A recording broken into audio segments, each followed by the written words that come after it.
Bienvenue sur votre magazine RH du mois de juin. Au sommaire ce mois-ci, le baromètre Défi RH 2011, enquête sur la mobilité au travail, les résultats des 15e trophées des RH, de nouvelles perspectives pour les jeunes diplômés, les nouvelles habitudes en matière de recrutement, une rencontre avec Marie Peuzet, psychanalyste et docteur en psychologie, sans oublier les rendez-vous à ne pas manquer. Les DRH retrouveraient-ils le sourire? Oui, si l'on en croit le baromètre Défi RH 2011 réalisé par Énergie. Ils sont ainsi 79% à se montrer confiants dans la santé économique de leur entreprise, soit une progression de 3 points en un an. Sereins sur la question des rémunérations, ils sont également 72% à croire à la croissance de leur secteur d'activité. Les DRH peuvent ainsi se fixer de nouveaux objectifs comme le dialogue social, l'attraction et la fidélisation des talents qui seront leurs nouvelles priorités cette année sous l'influence des contraintes légales et économiques, mais aussi de la montée du risque juridique et de perte de compétences. Enquête toujours, mais cette fois concernant les embauches. Le constat du baromètre annuel de l'APEC est sans appel. L'enquête note ainsi que les gestionnaires des ressources humaines s'appuient trop sur le court terme, ce qui n'est pas propice à l'innovation. Et oui, selon cette étude, les DRH seraient friands de la mobilité interne. L'entretien individuel d'évaluation serait l'outil favori des DRH. À signaler tout de même, 44% des sociétés sous-traitent cette tâche à des cabinets spécialisés. En bref, à l'initiative d'Hudson, du Figaro Économie, mais aussi de Cadre Emploi, a été remis le 6 juin Salvagram, le 15e trophée du DRH de l'année à François Noguet, directeur général délégué aux ressources humaines de la SNCF. Le prix de l'initiative RH était remis quant à lui à Alstom pour son projet Alstom University Tube. Il s'agit ici d'une plateforme vidéo éducative destinée aux collaborateurs et qui facilite l'échange de bonnes pratiques à n'importe quel échelon de la hiérarchie et dans tous les pays du groupe. Les collaborateurs peuvent ainsi créer et charger des vidéos, poster des commentaires ou encore effectuer des recherches selon leurs intérêts. Une plateforme qui devrait être étendue à bien d'autres sociétés. Et du côté des jeunes diplômés, alors, quelle perspective d'avenir? Si l'on en croit la 8e édition du baromètre EDEC Emploi, les perspectives sont assez favorables. Parmi les entreprises interrogées, 74% ont l'intention de recruter au prochain trimestre. Il s'agit, il faut le noter, du premier baromètre aussi favorable pour les jeunes diplômés de niveau master, même si le lancement s'est fait en 2009, début des années noires. Si ces entreprises peuvent recruter d'abord en France, elles prévoient également d'embaucher en Europe, en Asie, sur le continent africain et américain, mais aussi au Moyen-Orient. DRH, il semblerait que vos habitudes en matière de recrutement changent. Ainsi, une étude publiée par WIT Associés nous enseigne que plus de 75% des décideurs RH interrogés n'écartent pas une candidature qui n'est pas accompagnée d'une lettre de motivation. Une lettre type peut même être rédhibitoire pour la candidature reçue. 81% des sondés trouvent également désuète la lettre manuscrite. Et alors vous, qu'est-ce que vous en pensez ? Toujours en matière de recrutement, va-t-on passer à la dématérialisation de l'entretien d'embauche? Eh oui, la vidéoconférence, pourquoi ne pas y penser? Fini les barrières logistiques et géographiques, les outils tels que VisioCat People, une plateforme d'Imagine People, visent à vous faciliter les entretiens à distance. Certaines entreprises se sont déjà jetées à l'eau, comme le Club Med qui assurait en avril dernier avoir embauché plus de 500 salariés via vidéoconférence sur un an, une nouvelle pratique RH en devenir. Après, ils ne mourraient pas tous, mais tous étaient frappés. Marie Peuzet, psychanalyste, réitère avec « Travailler à armes égales, souffrance au travail, comment réagir ?»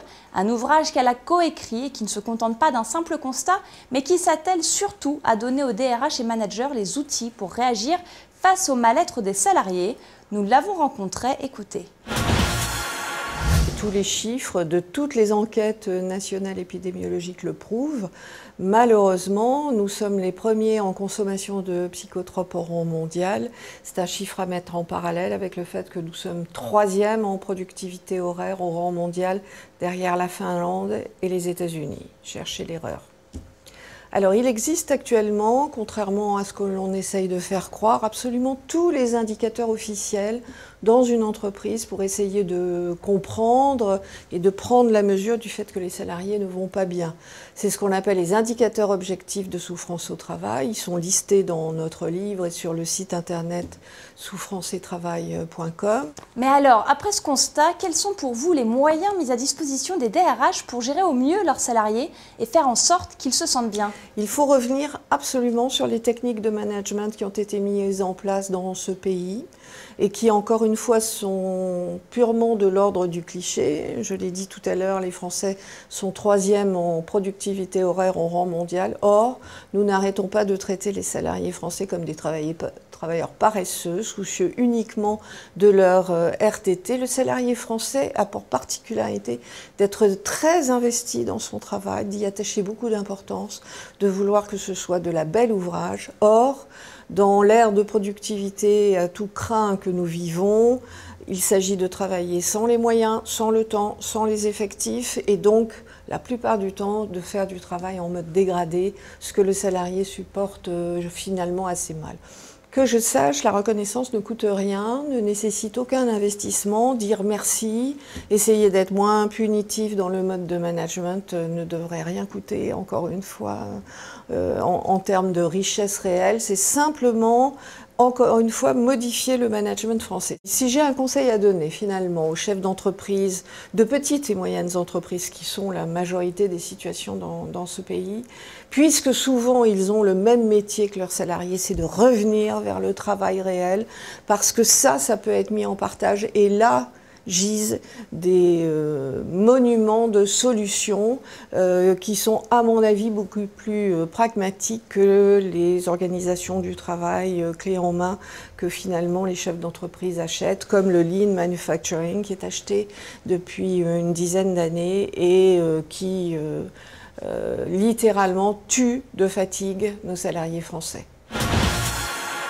Place au rendez-vous RH du mois de juin. À l'ESCP Europe, le cercle d'analyse des pratiques managériales en ressources humaines, constitué autour des professeurs Emmanuel Léon et Bernard Galambeau, ouvre mercredi 15 juin le débat autour des nouveaux enjeux du management des RH. Rendez-vous donné à l'ESC Europe à partir de 17h30. Vous trouverez sur leur site www.escpeurope.eu les conditions d'inscription. Les assises nationales de l'ANDRH approchent. Vendredi 17 juin, salle Wagram, dans le 17e arrondissement, ces assises clôtureront les étapes du Tour de France 2011 sur le thème de l'urgence de l'innovation sociale. Entre 9h et 18h30, professionnels et acteurs des ressources humaines partageront les constats et propositions 2011 de l'ANDRH autour de 2 thèmes essentiels, l'emploi des jeunes et le dialogue social. Inscription à l'adresse qui s'affiche sur votre écran. Mondissimo organise début juillet une grande réunion avec vos homologues afin de définir les grands thèmes des conférences et forums qui se dérouleront lors de la prochaine convention Mondissimo 2012 de la mobilité internationale qui aura lieu les 13 et 14 mars au Palais Brongniart à Paris. Alors n'hésitez pas dès maintenant à nous envoyer par mail vos suggestions pour les thèmes que vous souhaiteriez voir traités ainsi que les intervenants que vous souhaiteriez rencontrer à cette occasion à l'adresse qui s'affiche sur votre écran info@mondissimo.com. Merci de nous avoir suivis et au mois prochain pour de nouvelles actus RH.